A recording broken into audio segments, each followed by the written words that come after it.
الحمد لله نحمده ونستعينه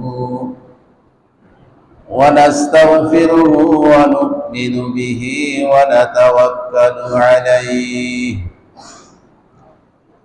ونعوذ بالله من شرور أنفسنا ومن سيئات أعمالنا من يهد الله فلا مضل له ومن يضلله فلا هادي له ونشهد أن لا إله إلا الله وحده لا شريك له ونشهد أن سيدنا ومولانا محمدا عبده ورسوله أما بعد فقد قال الله تعالى في كلامه المجيد والفرقان الحميد أعوذ بالله من الشيطان الرجيم بسم الله الرحمن الرحيم ولله على الناس حج البيت من استطاع إليه سبيل وقال تعالى وأذن في الناس بالحج يأتوك رجالا وعلى كل ضامر يأتين من كل فج عميق وقال رسول الله صلى الله عليه وسلم من مات ولم يحج فعليه الحج فليمت إن شاء يهوديا وإن شاء نصرانيا أو كما قال عليه الصلاة والسلام উপস্থিত সম্মানিত মুসল্লিয়ান কিরাম ও পর্দার আড়ালে মা ও বোনেরা, আসসালামু আলাইকুম ওয়া রাহমাতুল্লাহি ওয়া বারাকাতুহু। আমি আল্লাহ পাক তাবারক ওয়া তাআলার লাখ কোটি শুকরিয়া জ্ঞাপন করছি যে মহান রব্বুল আলামিন আমাদেরকে গত জুমা থেকে সুস্থ রেখে আজকের জুমার নামাজকে আদায় করার উদ্দেশ্যে আল্লাহ পাকের নিকট জামে মসজিদে এসে একত্রিত হওয়ার তৌফিক দান করেছেন এবং জুমার পূর্বে কিছু কথা বলা এবং শোনার সুযোগ করে দিয়েছেন। তাই রব্বে করিমের দরবারে শুকরিয়া আদায় করেনি আলহামদুলিল্লাহ। আমি আল্লাহ পাক তাবারক ওয়া তাআলার পবিত্র কালামুল্লাহ থেকে দুটি আয়াত, রাসূল করিম সাল্লাল্লাহু আলাইহি ওয়াসাল্লাম অসংখ্য হাদিস থেকে একটি হাদিস তেলাওয়াত করেছি, যেখানে আল্লাহ পাক রব্বুল আলামিন ইসলামের অন্যতম স্তম্ভ হজ সম্পর্কে আলোচনা করেছেন। আমরা সকলেই জানি শাওয়াল মাস থেকে হজের মাস শুরু হয়। এখন আজকে জিলকদ মাসের 2 তারিখ। জিলকদ মাসে হজের প্রস্তুতি পরিপূর্ণভাবে সম্পূর্ণ হয়, আর জিলহজ মাস আসলে হজ আদায় করা হয়, সম্পূর্ণ করা হয়। আল্লাহ পাক রব্বুল আলামিন যখন আল্লাহ পাকের ঘর মক্কা মুকাররমা ইব্রাহিম আলাইহিস সালামের নেতৃত্বে বানানো হলো, তৈরি হইল, তখন ইব্রাহিম আলাইহিস সালামকে আল্লাহ পাক নির্দেশ দিলেন ওয়াজিন ফিন নাসি, মানুষের মধ্যে আপনি এলান করে দেন, ঘোষণা করে দেন বিল হজ্জে, হজের জন্য।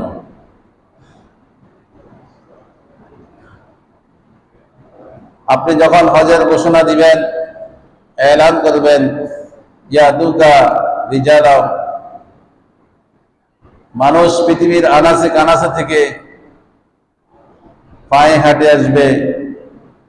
তখনকার যুগে ছিল ঘোড়ায় সওয়ার হওয়া, গাধায় সওয়ার হওয়া, অর্থাৎ বিভিন্ন বাহনে হেঁটে বিভিন্ন মাধ্যমে মানুষ পৃথিবীর আনাচে কানাচে হজের উদ্দেশ্যে আসবে। ওয়াজিল বিন নাসে বিল হজ্জে, হজের যে ঘোষণা দেওয়ার নির্দেশ পাইলেন ইব্রাহিম আলাইহিস সালাম আল্লাহ পাকের তরফ থেকে, সেই ঘোষণা পাওয়ার সাথে সাথে হজের ঘোষণা করে দিলেন। সেই ঘোষণার গুঞ্জন এখনো পৃথিবীর আনাচে কানাচে গুঞ্জরিত হইতেছে।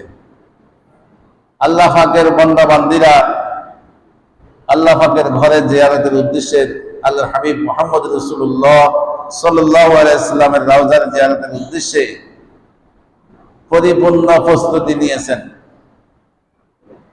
যাদেরকে আল্লাহ পাক তৌফিক দিয়েছেন। অনেকেই আল্লাহ পাকের ঘরে গিয়ে পৌঁছে গেছেন। তো এই মাস হজের পরিপূর্ণ প্রস্তুতির মাস। হজ এটা হচ্ছে ইসলামের 5 স্তম্ভের অন্যতম একটা স্তম্ভ। হজ ফরজ হয় কার উপরে? হজ ফরজ হয় ওই সমস্ত বান্দা বান্দির উপর পরিবারের ভরণ পোষণের ব্যবস্থা করার পরে এরকম টাকা তার কাছে থাকা, যে টাকা দিয়ে সে আল্লাহ পাকের ঘর জিয়ারত করে আসতে পারে, আল্লাহর হাবিবের ঘর হজের কার্যক্রম সমাধা করে আসতে পারে। এই পরিমাণ টাকা পয়সা অর্থ সম্পদ যাদের আছে তাদের উপরে হজ ফরজ। এখন যার উপরে হজ এই পরিমাণ সামর্থ্য, যে সময় সামর্থ্যবান হবে, আল্লাহ পাক যাকে এই পরিমাণ অর্থ সম্পদের মালিক করবে তার উপরে ওই সময়ে হজ ফরজ। ওই বান্দাবান্দি যে বছর যে সময়, যে বছরে তার হজ তো যে কোনো সময় করা যায় না, নির্দিষ্ট সময় করতে হয়।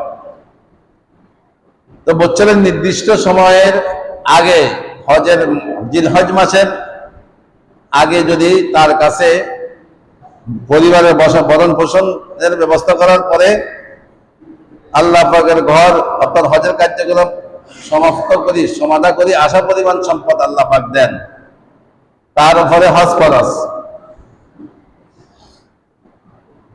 তার উপরে হজ ফরজ। এখন হজ ফরজ হওয়ার সাথে সাথেই ওই বছরে হজ করে নেওয়ায়, এটা হচ্ছে আল্লাহ পাক আল্লাহ রাসূলের নির্দেশ। যদি ওই ব্যক্তি যে বছর হজ ফরজ হয়েছে, হজের উদ্দেশ্যে রওনা হয়েছে, আল্লাহ না করুক পথে যদি তার ইন্তেকাল হয়, সে মৃত্যুবরণ করে, তাকে মকবুল হওয়া হজের সওয়াব আল্লাহ পাক দিয়ে দিবেন। সুবহানাল্লাহ বলি। আর হজ ফরজ হয়েছে 24 সালে, কোন ব্যক্তি যদি 24 সালে না যায় বা তারও আগে ফরজ হয়েছে, যায় নাই, যাবে, অলসতা যাবে কিনা, যাইলে টাকা খরচ হয়ে যাব, এই অসুবিধা ওই অসুবিধা। দিনের কাজ যখন সামনে আসে, কিছু মানুষ শয়তান আছে, কিছু জিন শয়তান আছে। জিন শয়তানও আমাদেরকে ধোঁকা দেয়, মানুষ শয়তানও ধোঁকা দেয়। মানুষ শয়তানও ধোঁকা দেয় কি, ওই বেটা তোমার ছেলে মেয়ে এখনো পড়ালেখা করতেছে, তোমার ছেলে মেয়ে এখনো ছোট, ওই মিয়া তোমার মেয়ে উপযুক্ত হয়ে দিচ্ছে, তোমার ছেলে উপযুক্ত, এদেরকে বিয়ে শাদী দেওয়ার বাদে তুমি হজ করে, এগুলা এদেরকে বিয়ে শাদী দেওয়া বড় হজ, এদেরকে বিয়ে শাদী দেওয়া বড় হজ, তোমার হজ যেটা ফরজ এটা ছোট হজ। অথচ আল্লাহ পাক বলে তোমার হজ ফরজ যে হজ করি গেল, তোমার মেয়ে উপযুক্ত হয়েছে, তাকেও বিয়ে দেওয়া তোমার দায়িত্ব। তাকে বিয়ে দেওয়ার নির্দিষ্ট সময় দেখা দেয় নাই। হ্যাঁ, উপযুক্ত হলে পরে যে কোনো সময় দিতে পারে বিয়া, কিন্তু এটা এই হওয়ার লগে লগেই দিতে হবে, সাথে সাথেই ফরজ এটা বলে নাই। হ্যাঁ, হজ ফরজ হওয়ার সাথে সাথে, সামর্থ্য আসার সাথে সাথে হজ করতে হবে, এটা ফরজ। এটা একটা ফরজ, এটার জন্য আরেকটা ফরজ আটকায় থাকবে না। আরেকটা কাজের জন্য এই হজ আটকায় রাখা এটা সমচিহ্ন, এটা কখনো ঠিক না। তো আমাদের অনেক সময় হজ ফরজ হইলে মানুষ শয়তান গুলা বলে যে তোমার ছেলে মেয়ে এখনো ছোট, পড়ালেখা করে, তোমার মেয়ে উপযুক্ত, তোমার ছেলে উপযুক্ত, এদেরকে কোনো লাইন করো নাই। না, আল্লাহ পাক আমাকে আপনাকে ঠিকাদারি দেয় নাই, ছেলে মেয়ে সবগুলার লাইন করে বিয়ে শাদী দিয়ে তারপরে আল্লাহ পাকের হুকুম পালন করবো, এই ঠিকাদারি আমাকে আপনাকে দেয় নাই। আমাকে বলা হয়েছে আল্লাহ পাকের হুকুম যখন যেটা সামনে আসবে সেটা আমি আদায় করব, সাথে সাথে অন্যগুলোও খেয়াল রাখবো। ছেলে মেয়ে আমানত, তাদেরকে সুশিক্ষা শিক্ষিত করতে হবে, অবশ্যই করতে হবে সুশিক্ষা শিক্ষিত। ছেলে মেয়ে আমানত, তাদেরকে বিয়ে শাদী দেওয়া এটা আমার কর্তব্য, দায়িত্ব, ঠিক আছে, কিন্তু ওইটার জন্য এটা আটকে রাখবো, এটা কখনো ঠিক না। এই জন্য হজ ফরজ হওয়ার সাথে সাথে যদি কোনো ব্যক্তি হজ করতে যায়, মারা যায়, পথে মারা যায়, হজ সমাধা করার আগে মারা যায়, তাকে মকবুল হওয়া হজের সওয়াব দিবেন। আর যদি হজ ফরজ হয়েছে কিন্তু গরিমসি করে হজ করে নাই, টাইমের অনেক পরে যা হজ করতে গেছে, হজ করার আগে তার যদি মৃত্যু হয়ে যায়, পথে যদি তার মৃত্যু হয়ে যায়, তার উপরে হজটা ফরজ থাকি যাবে, তার হজ ফরজ থাকি যাবে। এই জন্য এখন অনেক সময় আছে আমাদের নগদ টাকা থাকে না, আমরা তো মনে করি নগদ টাকা থাকলে হজ করতে হবে, আর অন্য সম্পদ থাকলে হজ ফরজ না। আমরা ভালো করে খেয়াল করি, যদি নগদ টাকা না থাকে, কারো কাছে যদি হাওয়ায় যে আসলিয়া মানে বাস্তব জরুরত যেটা, সেটার বাইরে সম্পদ থাকে, তাহলে তারপরে হজ ফরজ হয়। যেমন একজন মানুষের আসলি জরুরত প্রয়োজন 5 একর জায়গা, যে ব্যক্তির 5 একর জায়গা আছে, এটা দিয়ে তার জরুরত মিটানো যায়। শরীয়ত বলে 5 একর জায়গা যার আছে এবং বাড়িঘর যার আছে, 5 একর জায়গা আছে, এটা হচ্ছে তার প্রয়োজনীয় জিনিস। 5 একর জায়গার বাড়তি যদি জায়গা থাকে, বাড়িঘরের বাড়তি যদি আরো বাড়ি থাকে, তাকে ওই বাড়তি জায়গা বিক্রি করেই তার হজ আদায় করতে হবে। এখন আমরা তো মনে করি শতে শতে কানি জায়গা হইলেও আমার কাছে নগদ টাকা নাই, আমার কাছে হজ ফরজ নাই, আমার হজ করতে হবে না।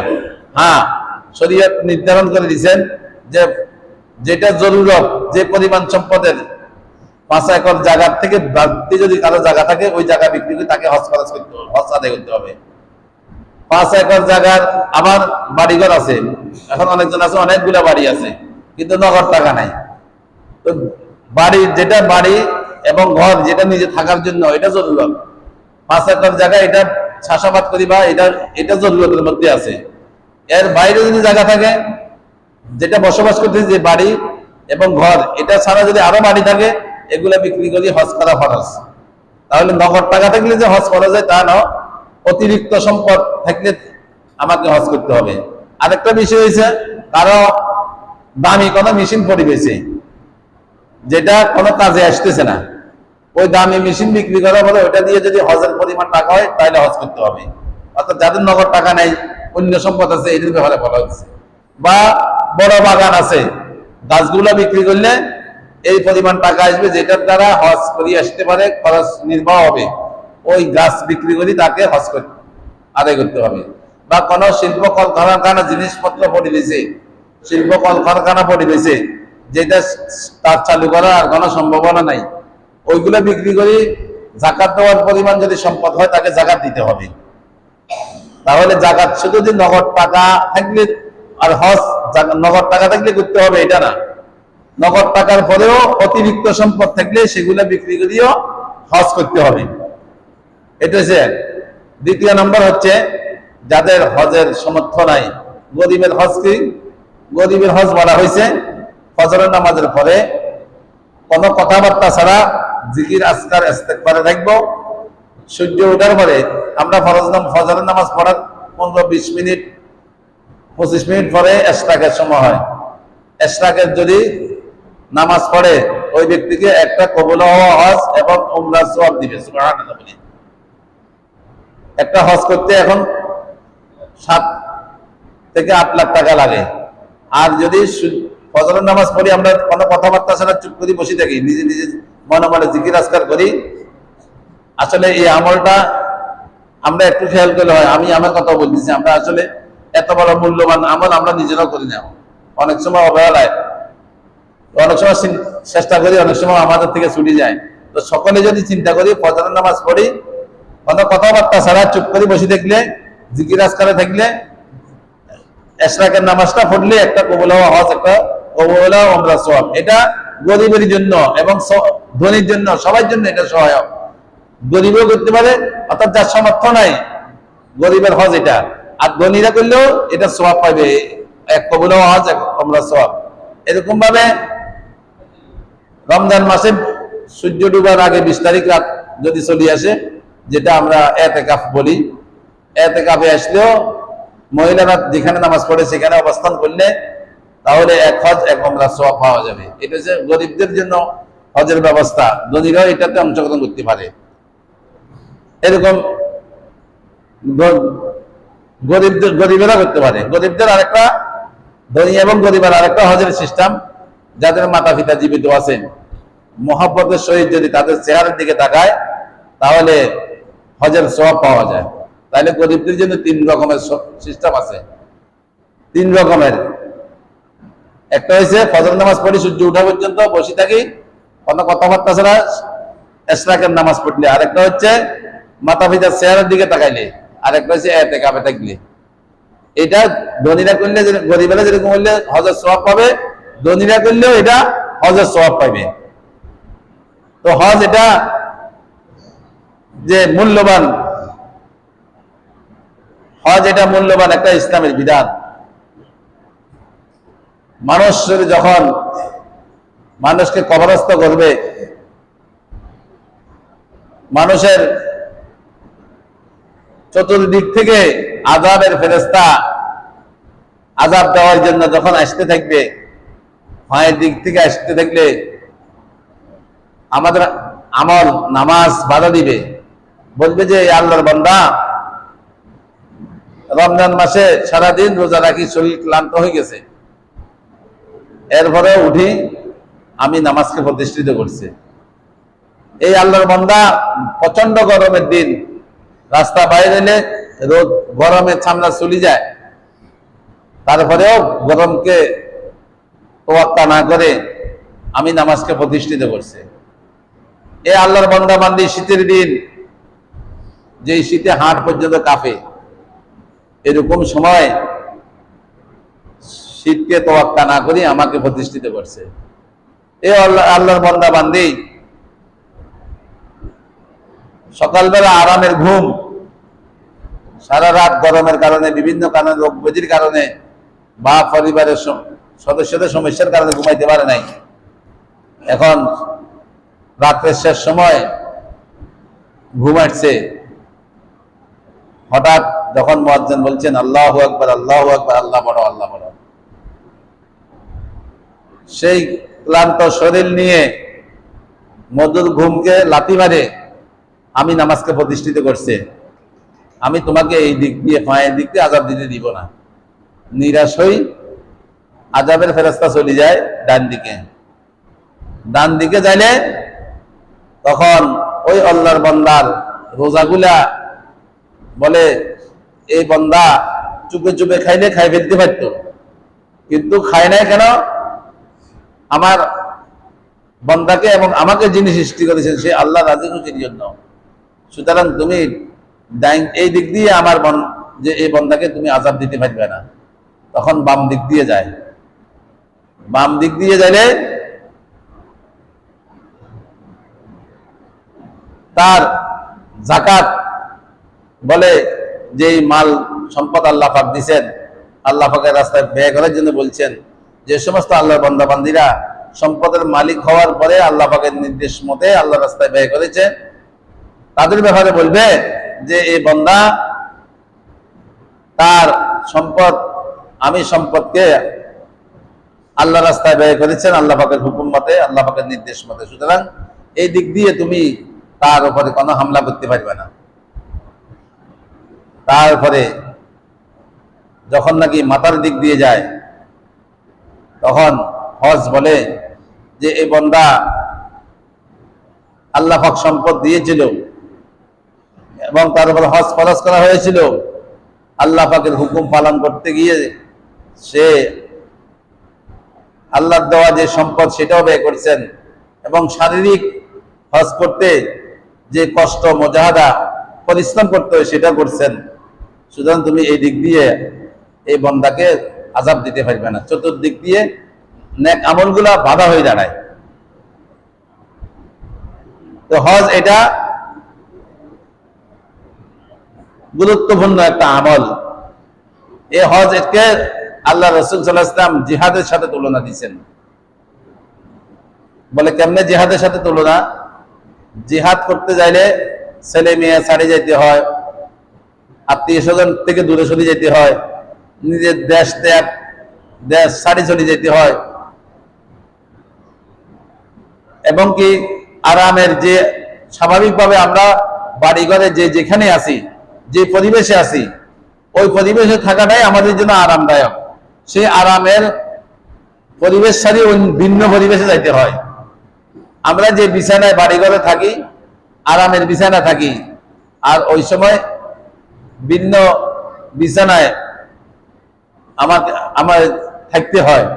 তো হজের বিষয়টাও জিহাদের সাথে তুলনা দিচ্ছেন, যে বাড়িঘর ছাড়ি চলে যেতে হয়, আত্মীয় স্বজন থেকে আলাদা হইতে হয়, দেশবাসীকে ছাড়ি আলাদা হইতে হয়, যে পরিবেশে ছিল ওই পরিবেশ থেকেও ভিন্ন পরিবেশে যাইতে হয়, যে আরামের বিছানা থাকতো ওই বিছানা থেকে অন্য ভিন্ন বিছানা থাকতে হয়, এবং কি অনেক স্থান অতিক্রম করতে হয়, অনেকগুলা স্থান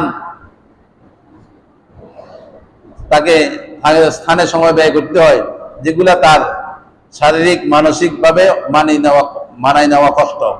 এই জন্য হজের সাথে তুলনা দিয়েছেন।